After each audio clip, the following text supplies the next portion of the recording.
ሰላም ሰላም ጤና ይስጥልን ውድ የጋት ሚዲያ ቤተሰቦች እንደያላችሁበት ሀገር የሰዓት አቆጣጠር እንደምን አላችሁ እንደምን ቆያችሁኝ ኢትዮጵያ ውስጥ ናችሁ ይህን ፕሮግራም ለምትከታተሉ እንደምን አመሻችሁ ማለት ፈልጋለሁ ሰኔ 3 2017 በኢትዮጵያ የዘመን አቆጣጠር ጁን 9 2025 በጎርጎሳውያን የዘመን አቆጣጠር የዕለተ ሰኞ ዕለታዊ የጋት ዕለታዊ መረጃዎችን ወደ እናንተ ማቅረብ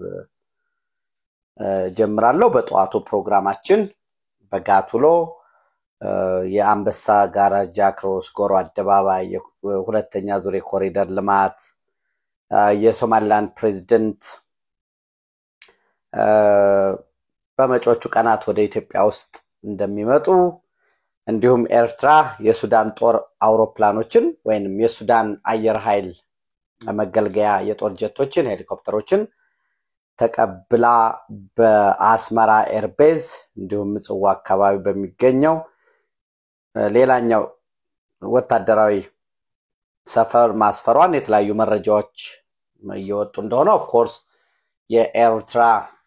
አንደኛው ኤርትራን ፕሬስ የኤርትራ ፕሮፓጋንዳ ማሽን ነው ኢአር ናሽናል ኢአር ኢንትረስት የሚለውም የለም ይሄ ፍጹም ውሸት ነው የሚል መረጃ እንደወጣ ዝሮ አስቀድሞ የራፒድ ሰፖርት ፎርስ የፈጣን ድጋፍ ኃይሎች ፎርስ ወይ ኃይል ጀነራል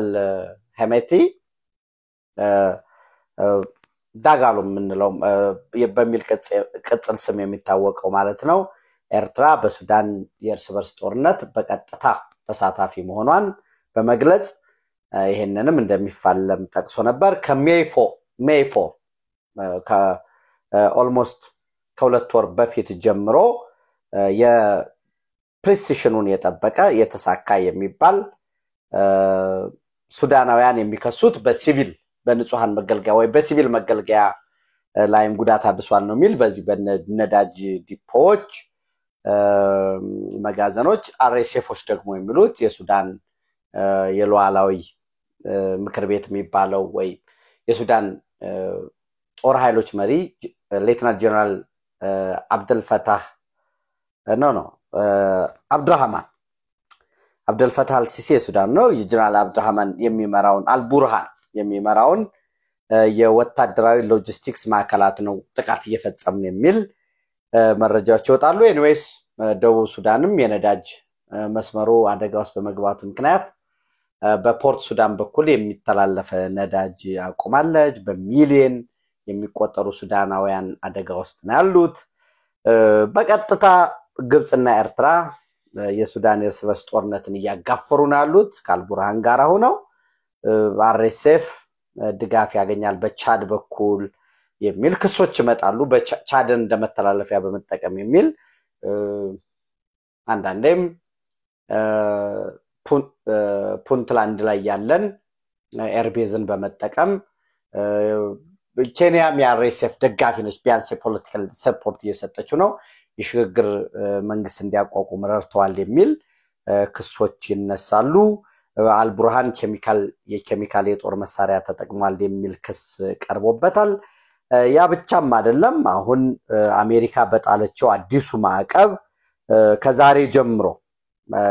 ጀምሮ 19 ሀገራት ላይ ሙሉ ለሙሉ ዜጎች ወደ ሀገር ውስጥ እንዳይገቡ ኦፍ ኮርስ የተወሰኑ ለምሳሌ ዘመዶቻቸው ከሆኑ ሰርቴን ዲፕሎማቲክ ኤንድ ኦፊሻል ቪዛ በልዩ ሁኔታ ለተወሰኑ የዲፕሎማቲክ ማህበረሰቡ እና ለባለስልጣናት ቪዛ ሊሰጥ ይችላል ሰርቴን ኢሚዲየት ሪሌቲቭ ኢሚግራንትስ ቪዛ ለምሳሌ ባል አሜሪካ ካለ ለሚስት ስፓውስ የሚለው ማለት ነው ለልጆች ለchildren and parents of US citizen የዩናይትድ ስቴትስ ዜጋ ላለው ለዛ በልዩ ሁኔታ በማጣራት ሊሰጥ ይችላል የሚል አለ adoption by US citizens አንድ የአሜሪካ ዜጋ ከነዚህ ከተለዩ ሀገራት ለማሳደግ የሚወስድ ከሆነ ከ19 ሀገራት እና ዱዋል ናሽናል ሰፕላይ የሚያደርጉ ከሆነ የሚል አለ የተቀመጠ ሙሉ ለሙሉ የተከለከሉት እንግዲህ ኤርትራን ጨምሮ ማለት ነው fully suspending visa issuance to nationals of Afghanistan Burma Chad Republic of the Congo Equatorial Guinea Eritrea Haiti Iran Libya Somalia ሱዳን and የመን እነኚህ ሙሉ ለሙሉ የተከለከሉ ናቸው ማለት ነው ያው ኤርትራ እንግዲህ እንደምታውቁት all non immigrant and immigrant visa categories with limited exception አስቀድሜ ያልኳችሁ ይሄ ሆነበት ሁኔታ አለ እነዚህን በጧቱ ፕሮግራም አቅርቤ ነበር የዛሬ ጋት ለታዊ እንግዲህ ምናልባት ጋት ቢዝነስ ልትሉት ትችላላችሁ የመጀመሪያው ወደ ፐርፐዝ ብላክ ይወስደናል ማለት ነው እንግዲህ ስለ ፐርፐዝ ብላክ ጋት ሚዲያ በተደጋጋሚ መረጃ ወደናንተ አቅርቤያለሁ መጀመሪያም ላይ እንደምታስታውሱት በ1.5 ሚሊዮን ብር ባለ 3 ምኝታ ዳውንታውን ላይ ግዙ ሲባል እንግዲህ የጋት ትናንት ጀምሮ አብራችሁ ይስላላችሁ የመረጃ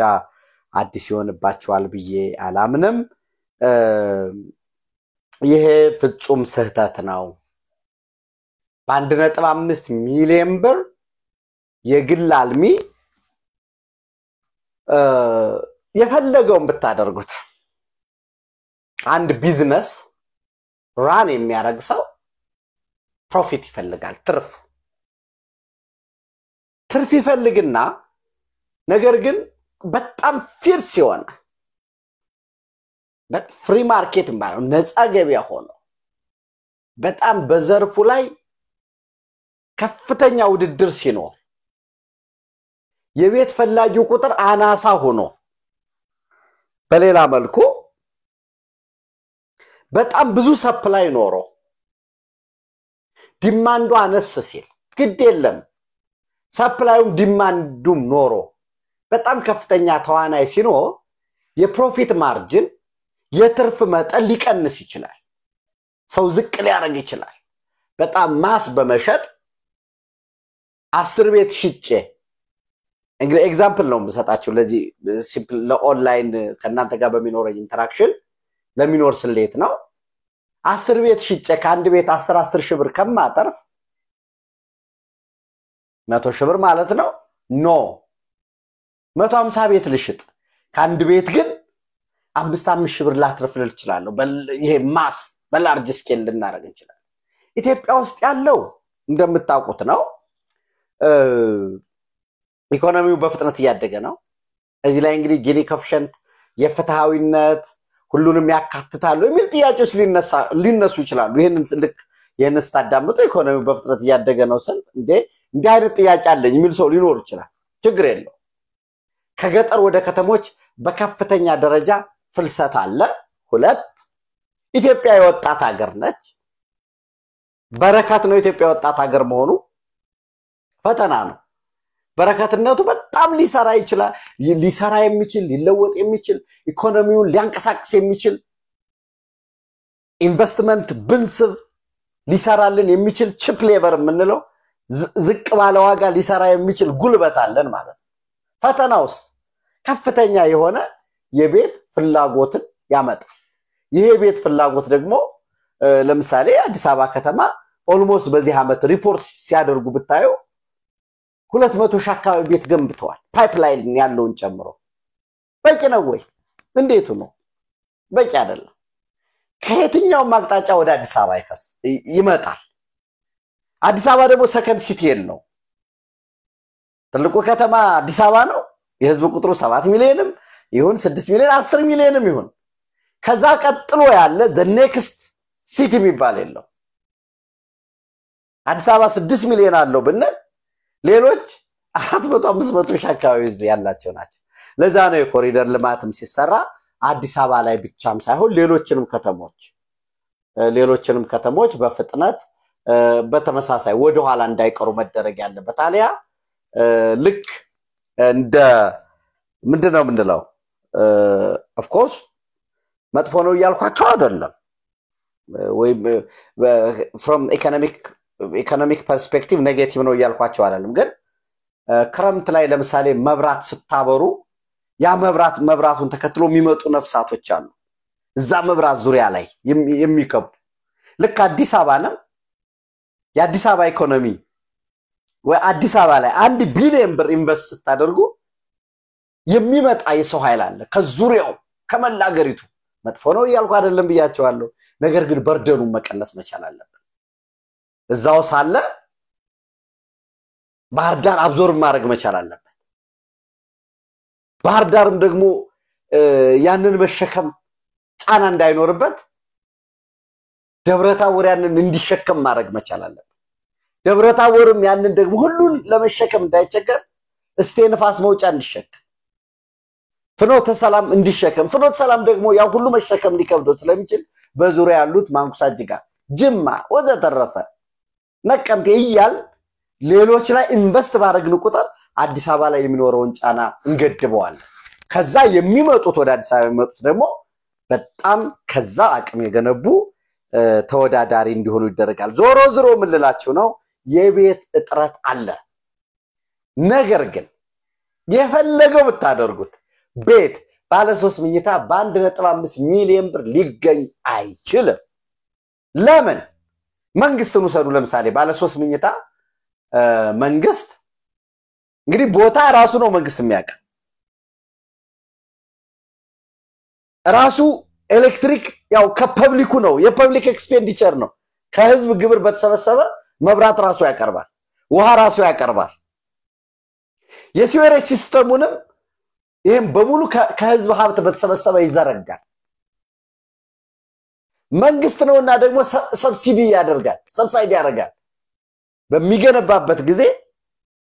ለምሳሌ ከቀረጽ ነፃ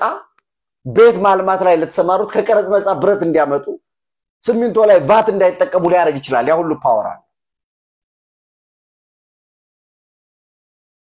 የካሳ ክፍያ ወዘተረፈ ቦታ ገዝቶ እንዲጠቀም አይገደድ መንግስት ነው ከአጠቃላይ ከኢትዮጵያ ህዝብ የተሰበሰበ ገንዘብ ነው ኢንቨስት የሚደረግ ወደዛ ወደ ቤቶች ለዛ ነው አንዳንድ ጊዜ እንግዲህ ክርክር ይነሳል ሊበራሊዝም የሚከተሉ የካፒታሊዝም እዛ ውስጥ የለም ሶሻል ዌልፌር ሚል የለም ይሄን የሚያበረታታ የለም ይያልኳቸው አይደለም ግን በጥቅሉ እንዴ ለምን መንግስት ለምን ቤት ይገነባል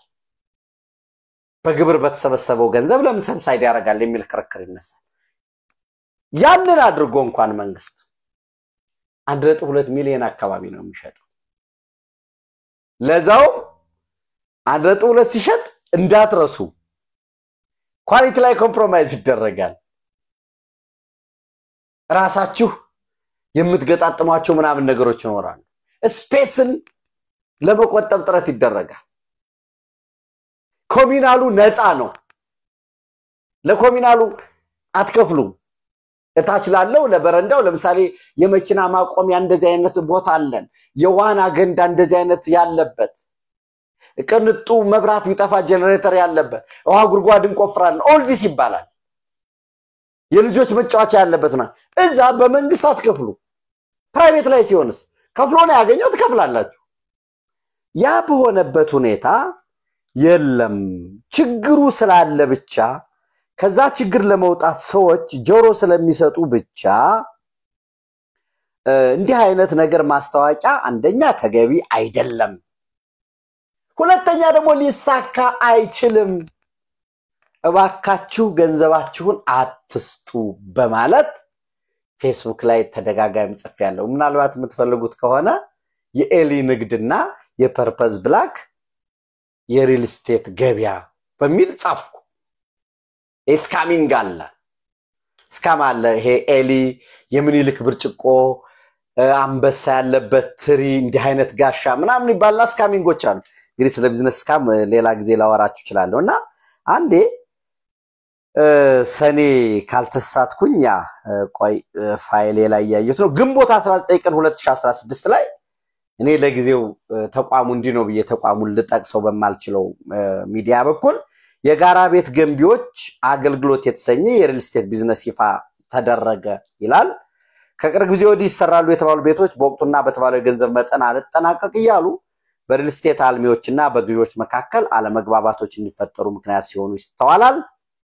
ከዚህም አልፎ በሁለቱ አካላት መካከል በገዢና በሻጭ ማለት ነው አለመተማመን እንዲሰፈን ስለማድረጉም ይነሳል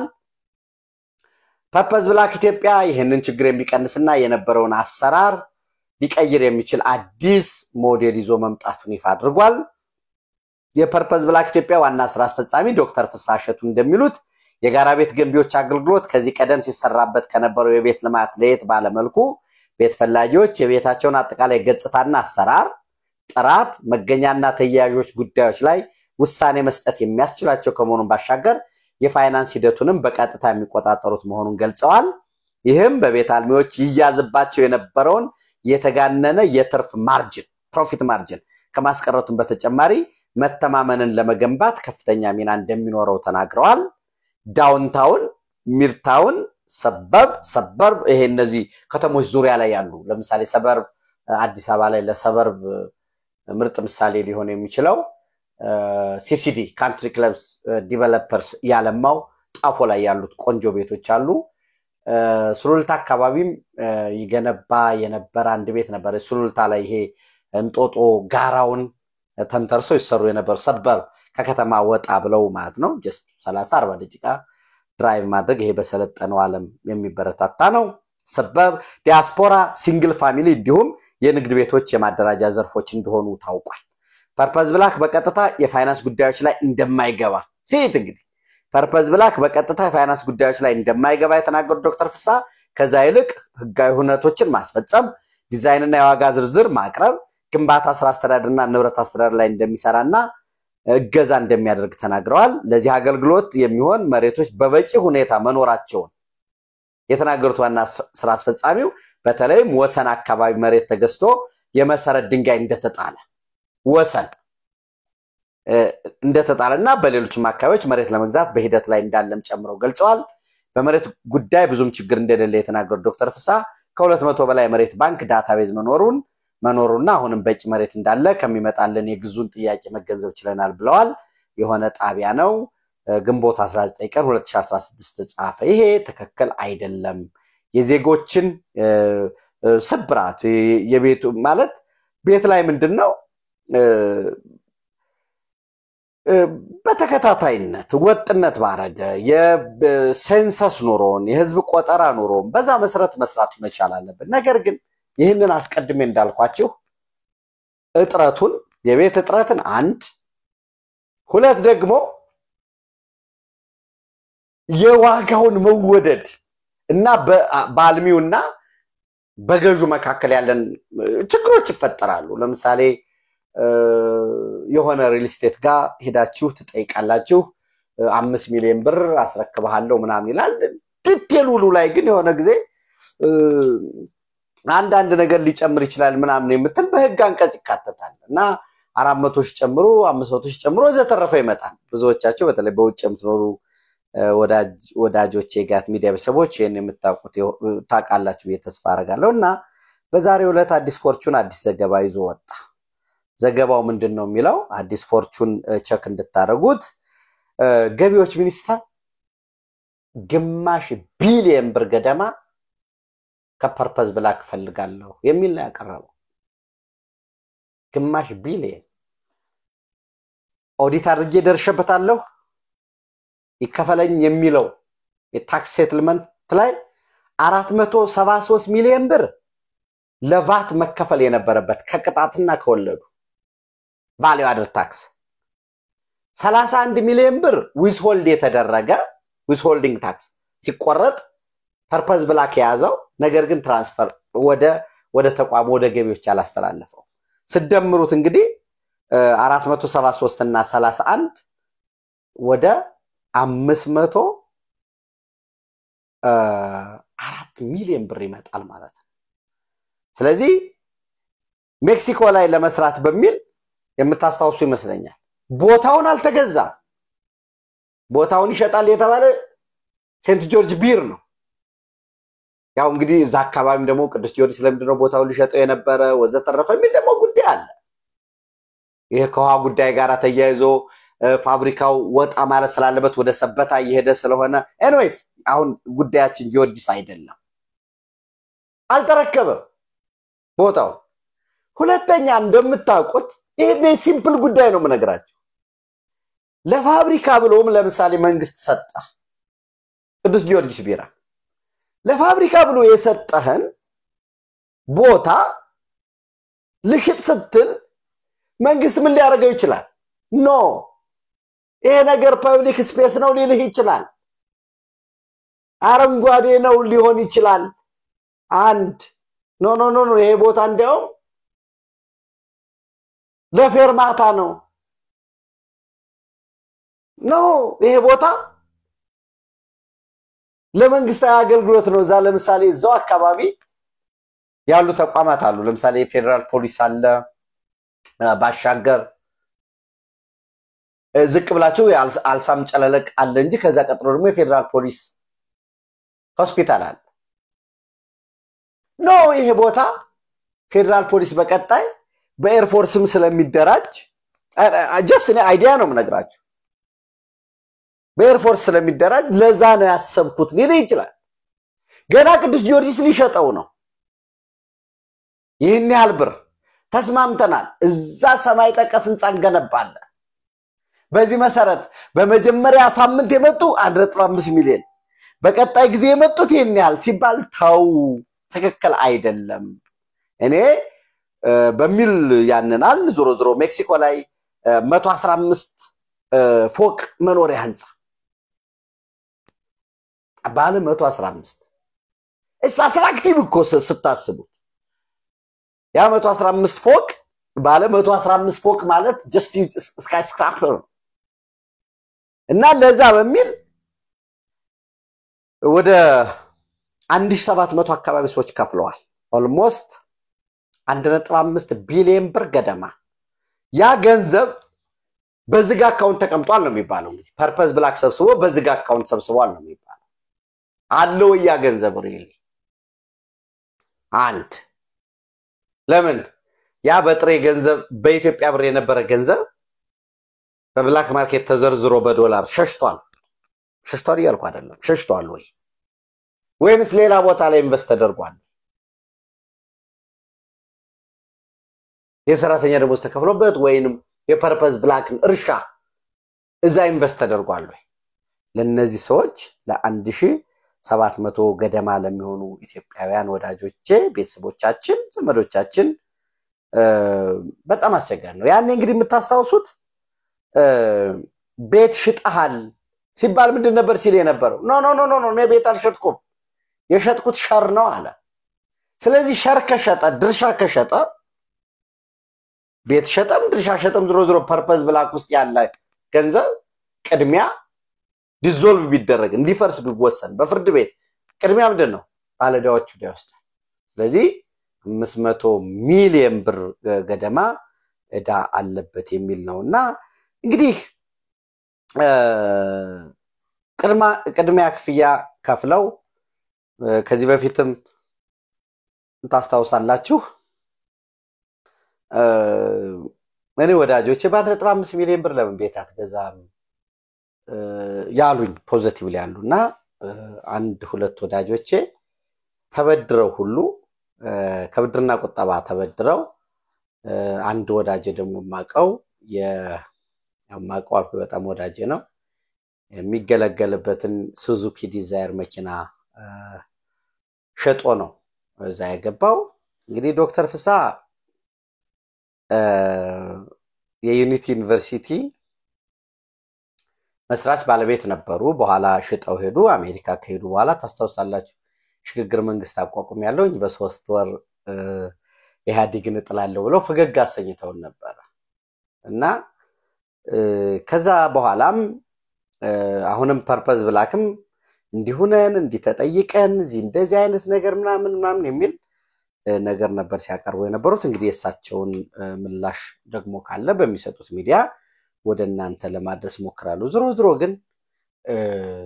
እኔ ባቋራጭ በሆነ መንገድ ባቋራጭ ለማግኘት ባቋራጭ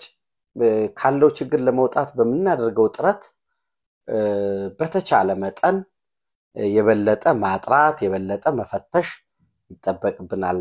ኪሳራ እንዳይመጣ የሚል የከበረ ጥሪ ማድረግ ፈልጋለሁ እንዲህ ብታረግ እንዲህ ቢሆን እንዲገኛል ምናምን ነው ዘተረፈ የሚሉ ሰዎች ስላሉ ማለት ነው ሌላው እንግዲህ ምናልባት የኢትዮጵያ ብሔራዊ ባንክ ናሽናል ባንክ ኦፍ ኢትዮጵያ ከኬሲቢ ግሩፕ አለ እና ይሄ ኬሲቢ ግሩፕ ቢዝነስ ግሩፕ ነው ኮርፖሬት ሆኖ KCB ባንክ የሚባል ኬንያ ውስጥ ቀዳሚ የሆነ ባንክን ያስተዳድራል ከዛ ሲኢኦ እና ዋና ስራ አስፈጻሚና ሌሎች አባላት ጋራ ውይይት ማድረጉን በዚህ ውይይትም የኢትዮጵያ የማክሮ ኢኮኖሚክ ሪፎርምን መሰረት አድርጎ እንግዲህ እንደምታስታውሱት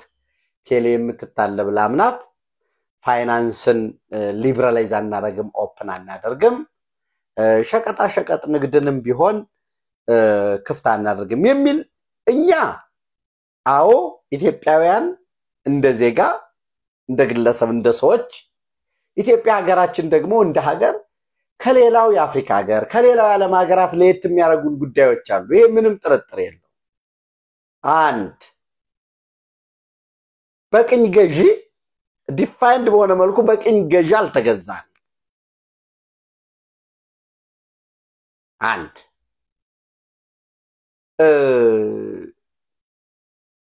በዛ ምክንያት ኢኮኖሚያችን ወደ ኋላ ቀርቷል ወደ ኋላ ሲቀር መፍትሄው አሁንም ወደ ኋላ መቅረት አይደለም ከጎረቤቶቻችን የምናንስበት የምንለይበት ሁኔታ ሊኖር ይችላል ያ መለየታችን ጸጋ መጣልን ወይ ሀብታ መጣልን ወይ ሚለውን መፈተሽ ያስፈልጋል ነገር ግን ኬንያ እየተጠቀሙበት ሌሎች ግብጽ በሉት ወዘተረፈ እየተጠቀሙበት ሌላው ዓለም ማሮለስ ሁሉ ደረጃው ሊያ ይችላል እየተጠቀመበት ዝጉነን ወደ ኋላ ልንቀጥል አንችልም በዚህ በኢትዮጵያ የማክሮ ኢኮኖሚክ ሪፎርም ሳፋሪኮም ያው ጀስት የደቡብ አፍሪካ ባለሀብቶችም አሉበት እንግሊዝ ባለሀብቶች አሉበት የኬንያ ባለሀብቶች አሉበት ሳፋሪኮም ኢትዮጵያ ውስጥ ትልቅ ኢንቨስት አድርጓል ከዛ ባለፈ የኬንያ አሁንም ፍላጎታቸውን ገልጸዋል የኬንያ ሱፐርማርኬቶች እነዚህ በጣም ሃይፐር ማርኬት የሚባሉት ማለት ከሱፐር ማርኬት ከፍ ያሉት በተመሳሳይ KCB ግሩፕ ኢትዮጵያ ውስጥ ካለ የፋይናንስ ተቋም ጋር እሱን አጥንተው በጋራ ጆይንትሊ በሚከፍቱበት ሁኔታ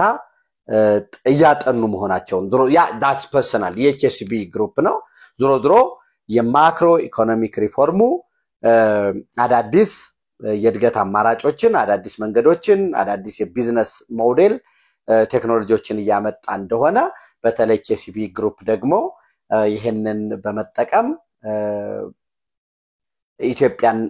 ኢትዮጵያ ውስጥ 130 ሚሊዮን ህዝብ ላለው በዚህ ደረጃ ከፍ እንዲል ኢንቨስት እንዲያደርግ እድል ቀርቦለታል ይሄንን እንደሚያጠኑ ኢትዮጵያ ገበያ ላይ ለመሰማራት ዝግጁ መሆናቸውን ገልጸዋል አረጋግጠዋል ማለት ነው ጥናታቸው እንደሚቀጥሉ እንግዲህ ሆፕፉሊ እስከ ቀጣይ አመት ጥቅምት ዳር በጣም ከቆዩ ደግሞ ታክሳስ ላይ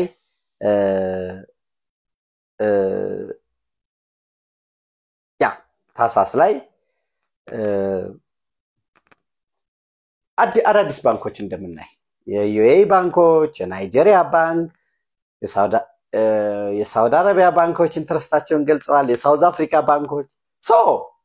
ዝግጁ እንሆን ዝግጁነታችን ለምንድነው አንደኛ እንደ ሀገር ባንኮቻችን እዚህ ሀገር ላይ ያሉ ባንኮች እዚህ ሀገር ላይ ያሉ የንግድ ተቋማት እዚህ ሀገር ላይ ያሉ አምራቾች እዚሁ በሰፈር ሆርድ በማድረግ የሆነ አሻጥር በማድረግ ጥራቱን ሳይጠብቁ ምናምን በማምረት ያ የነበረው የትናንቱ ቢዝነስ ሰክሰስ ሴክሬት እያለፈ እንደሆነ ለአዲሱ ነገር ዝግጁ መሆን ያስፈልጋል ከዛም ባለፈ ፕራይቬት ሴክተሩ የበለጠ እየተነከረ ሲመጣ በመንግስት ተቋማት ላይ ተሰርተው ተቀጥረን የምንኖር ሰዎች ኑሮ ሊከብድ እንደሚችል ይሄ ራሻ ላይ ያጋጥማል ኦፕን አፕ ሲመጣ የሚኖሩ ቻሌንጆች ይኖራሉ በዛ ረገድ ዝግጁነት በጣም ወሳኝ ነው እንግዲህ ሌሎች ምናልባት በዚህ ባጫጭር መረጃ ውስጥ ሌሎች የግብጽ እና ኦፍ ኮርስ በትናንቱ ፕሮግራሜም ለመዳሰስ ሞክሬያለሁ ግብጽና ሳውዲ አረቢያ ወደ $4 ቢሊዮን ኢንቨስት በማድረግ የሙሴ ድልድይ የሚባል ሁለቱን የማገናኘት አፍሪካን ከኤዥያ ጋር ከሚድል ኢስት ጋር ያው ፓርት ኦፍ ኤዥያ ስለሆነ ኖ አፍሪካን ከኤዥያ ጋር የማገናኘት ሚድል ኢስት ጋር የማገናኘት ወደ 13 ኪሎ ሜትር አካባቢ ርቀት ባለው ላይ እነዚህ ጉዳዮች አሉ በዚህ ሂደት ጠንካራ የሆነ ቀይ ባህር በዛ ኮኦፕሬሽን ሲኖር በኢትዮጵያ በኩል አባይን እንደ ሌቨሬጅ በመጠቀም አንደኛ ታች ሰርተናል አሁን ላይ የምንሰራቸው ግድቦች ያን ያህል ጫና ምንድነው ያን ያህል እንደ ትናንቱ ኋላ ያስቆሙ ነው የሚል ነገር የለም ከፍተኛ ኢንቨስት ያደርግንበት ታች ህዳሴ ግድብ አለ ከዛ በታች ብንሰራ ከህዳሴ ግድብ በታች ብንሰራ ኦኬ እዛ ላይ ውሃ ይዘዋል ደሞ ታች ውሃ ሊይዙ ነው ይላል ስለዚህ ወደ ላይ ወደ ከረዶፒ ወደ መንዳያ እና እዚህ ሙገር አካባቢ ያለውን ኤኒዌይስ እነሱ መስራት አለብን ከአባይም ባለፈ ደግሞ ዜጎች የውሃ ባንክ ውሃ በተቻለ መጠን በሃውስሆልድ ሌቭልም በቂ ውሃ ለጓሮ አትክልቶቻችን የሚሆን ከቤታችን የሚወርደውን ቤታችን ዝናብ ከቤታችን ላይ ያለውን በቂ ውሃ ኮሌክት ማድረግና ትንንሽ ጠባብ መሬቶች ካሉ ለዛች የጓሮ አትክልት ቃሪያ ሽንኩርት የተለያየ ነገር ልናለማበት እንችላለን ለዛ መያዝ ያስፈልጋል ዞሮ ማምረት ተጨማሪ ስራ መስራት ኢኮኖሚያዊ ጫናውን ለመቋቋም ጥቅም ይኖረዋል ማለት ነው ለጋት ለታዊ ለዛሬ ፕሮግራሞቻችን ነኝናቸው ነገ ጧት እንዲሁም ምሽት ላይ ተጨማሪ መረጃዎችን ወደናንተ ማድረስ ይሆናል አብራችሁኝ ነው አብራችሁ ስላላችሁ አመሰግናለሁኝ ላይክ ሼር ሰብስክራይብ ማድረግ ኮሜንት ሐሳብ አስተያየታችሁን በኮሜንት ቦክስ ሳጥን ላይ ማጋራት ጓት ሚዲያን መደገፍ እንዳይረሳ Thank you. Welcome ጊዜ